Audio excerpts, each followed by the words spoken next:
Hello everyone, welcome back my YouTube channel. Friends, आज से हम जो जुलाई में सीटेट का एग्ज़ाम होता है उसकी तैयारी करेंगे। ये मेरे हाथ से बने हुए नोट्स हैं। जब मैंने अपना सीटेट क्लियर किया था तब मैंने ये नोट्स बनाए हुए थे और इसमें पूरा डीपली मैंने इम्पोर्टेंट सारे जो भी जीन प्याजे से रिलेटेड क्वेश्चन एग्ज़ाम में बनते हैं वो सारे इसमें नोट किए हुए हैं। तो फ्रेंड्स, देखते हैं, ज़्यादा टाइम वेस्ट नहीं करते हैं। तो जीन प्याजे के बारे में हम पढ़ते हैं।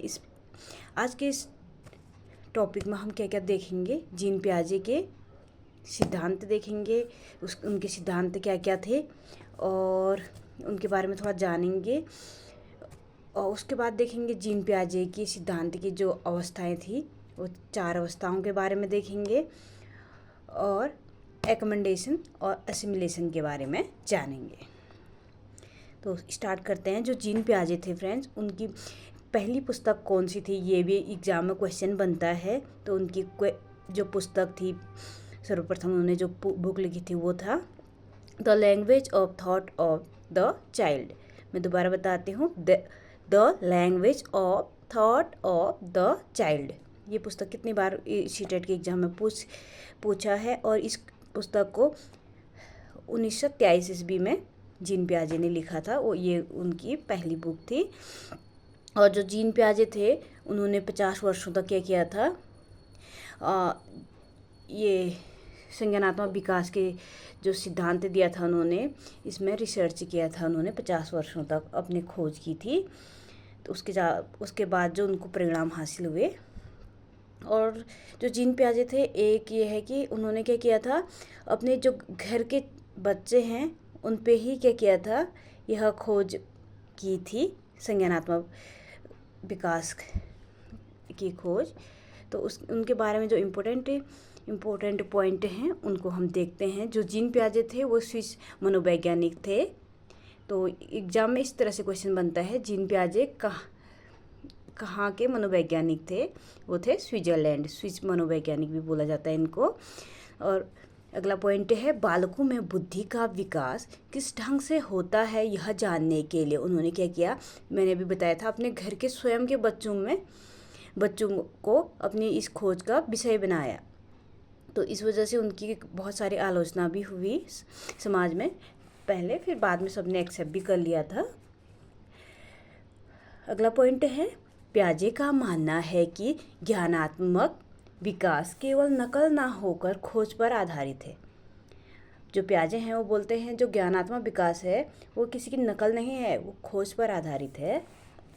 तो क्वेश्चन इस तरह से बन सकता है फ्रेंड कि कौन सा मतलब प्याजे के मतलब अनुसार क्या है, संज्ञानात्मक विकास किस पर आधारित है, तो किस पर आधारित है, खोज पर आधारित है। और प्याजे ने ही क्या बोला था, जो बच्चों को क्या बोला था, बच्चे नन्हे वैज्ञानिक होते हैं, ये भी जीन प्याजे महोदय ने बोला था।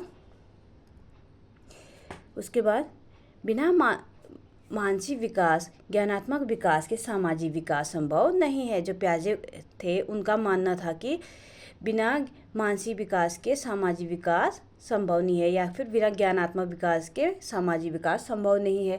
और इसमें बहुत सारे लोग कंफ्यूज रहते हैं क्योंकि जो सामाजिक विकास का सिद्धांत था वो हमारे वाइगोस्की ने दिया था। तो सब लोग क्या करते हैं, क्वेश्चन में अगर सामाजिक विकास लिखा हुआ देखते हैं तो वहाँ पे सीधे वाइगोस्की टिक करके आ जाते हैं। तो ये क्वेश्चन एक बार सीटेट के एग्ज़ाम में बना भी है। तो क्वेश्चन इस तरह से बना था कि बिना मानसिक विकास के सामाजिक विकास संभव नहीं है, यह कथन किसका है। तो जीन प्याजे किसी ने नहीं किया होगा, संभव ज़्यादातर लोगों ने क्या किया था, वाइगोस्की किया था। लेकिन अब ध्यान रखना आपको कि किसने बोला था, ये बोला था जीन प्याजे ने। उसके बाद आगे देखते हैं, प्याजे ने ज्ञानात्मक विकास का अध्ययन लगभग 50 वर्षों तक किया। मैंने आपको बताया था ना, इस जो प्याजे महोदय हैं उन्होंने कितने वर्षों तक इसका अध्ययन किया था, 50 वर्षों तक। और आगे देखते हैं, जो प्याजे थे उन्होंने क्या बोला, तार्किक चिंतन के लिए आवश्यक काल उन्होंने क्या बताया, बाल्यावस्था। तो पियाजे के अनुसार क्या है, तार्किक चिंतन का काल है बाल्यावस्था। आगे, विज्ञान और गणित विषयों को क्रियाओं एवं संक्रियाओं की सहायता से छोटी कक्षाओं से ही पढ़ाया जाना चाहिए। जो पियाजे थे उन्होंने कहा जो विज्ञान और गणित जैसे विषय हैं उनको छोटी कक्षाओं से ही क्रियाओं के माध्यम से पढ़ाया जाना चाहिए, रटा के नहीं, क्रियाओं के माध्यम से या संक्रियाओं के माध्यम से पढ़ाना स्टार्ट कर देना चाहिए। अगला है, विद्यार्थियों को त्रुटियां करने एवं उन्हें खुद सुधारने के अवसर प्रदान किए जाने चाहिए। यानी कि जो स्टूडेंट है उनको क्या करना चाहिए, पहले उनको गलती करने देनी चाहिए, उसके बाद उनको खुद ही मतलब उस गलती प्रॉब्लम मतलब जो भी गलती हुई है उनको सॉल्व करने के लिए उनको अवसर प्रदान करना चाहिए। इससे ही बच्चे में क्रिएटिविटी भी जागती है और उनसे जो गलतियाँ एक बार हो चुकी है उसको खुद सॉल्व करेंगे तो उससे क्या होता है, उनका दिमागी विकास, ज्ञानात्मक विकास और अच्छे ढंग से होता है। ये पियाजे का मानना था। आगे देखते हैं, सभी अवस्थाओं में प्रयोग बालक के लिए अत्यंत आवश्यक है। तो जो पियाजे महोदय थे वो क्या ज़्यादातर किस में बल देते थे, प्रयोगों पर। केवल उनका मानना था केवल प्रयोग के द्वारा ही जो बच्चा है वो अनौपचारिक संक्रियात्मक अवस्था के कौशलों को अर्जित कर सकता है। अब इनके हम देखेंगे, उसके बाद थोड़ा एक और पॉइंट है उसको देखते हैं। उसके बाद इनके ये संज्ञानात्मक विकास के सिद्धांत की अवस्थाएं फिर पढ़ेंगे। जो ये संज्ञानात्मक विकास है इसको किन किन नामों से जाना जाता है वो भी यहाँ पे मैंने नोट किया है। जीन पियाजे का संज्ञानात्मक विकास का सिद्धांत बोला जाता है, इसको ज्ञानात्मक विकास का सिद्धांत बोला जाता है, विकासीय सिद्धांत भी इसी को बोला जाता है, संज्ञानात्मक विकास के सिद्धांत को। क्वेश्चन इस तरह से भी बन सकता है, विकासीय सिद्धांत किसने दिया था, तो ये दिया था जीन पियाजे ने, और इसको अवस्था का सिद्धांत भी बोलते हैं। इन 4 नामों से जीन पियाजे के सिद्धांत को जाना जाता है। और जो जीन पियाजे थे वो एक मनोचिकित्सक थे। तो पियाजे ने अपने 3 बच्चों पे यह प्रयोग किया था। तो क्वेश्चन ऐसे भी बन सकता है फ्रेंड्स कि पियाजे ने कितने बच्चों पे प्रयोग किया था, तो उसने अपने 3 बच्चों पे किया था। और संज्ञानात्मक सिद्धांत किस किस पर आधारित है, संगठन पर है, अनुकूलन पर है और आत्मसातीकरण पर है, विशिष्टीकरण पर है।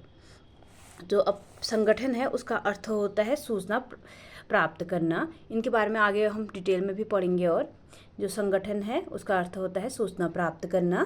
अनुकूलन है, अनुकूलन यानी कि पूर्व ज्ञान को नवीन ज्ञान के मध्य संतुलन बनाना।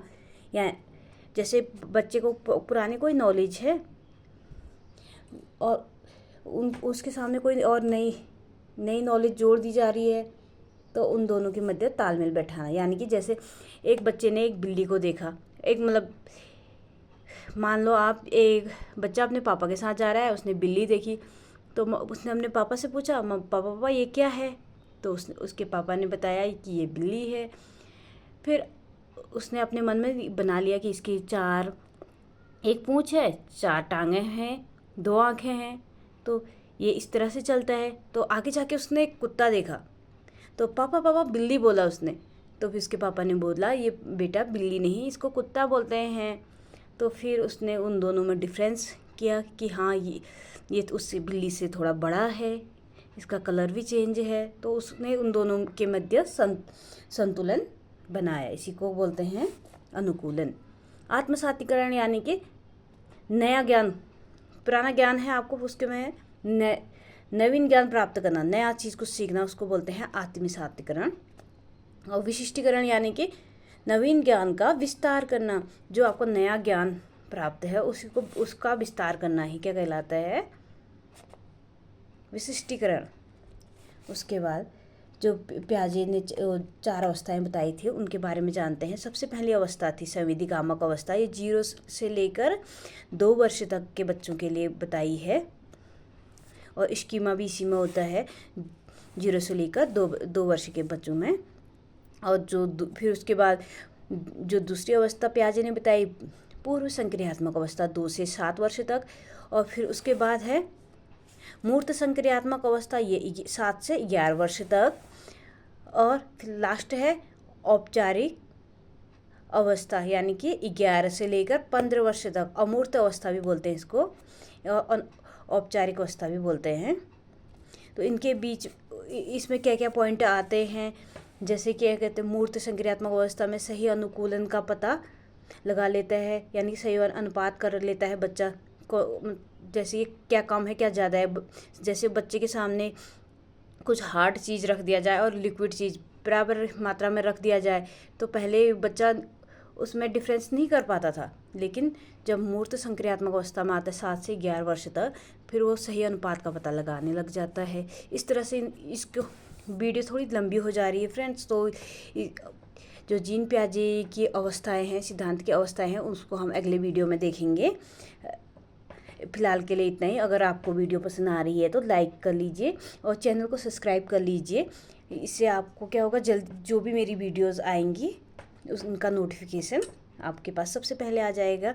इसको हम अगले पार्ट में देखते हैं, जो जीन प्याजे की संज्ञानात्मक विकास की सिद्धांत की जो अवस्थाएं हैं उनके बारे में। Thanks for watching my video. वो वीडियो जो मैं दोबारा इसके दूसरे पार्ट को अपलोड करूँगी, उसको भी आप ज़रूर देखिए।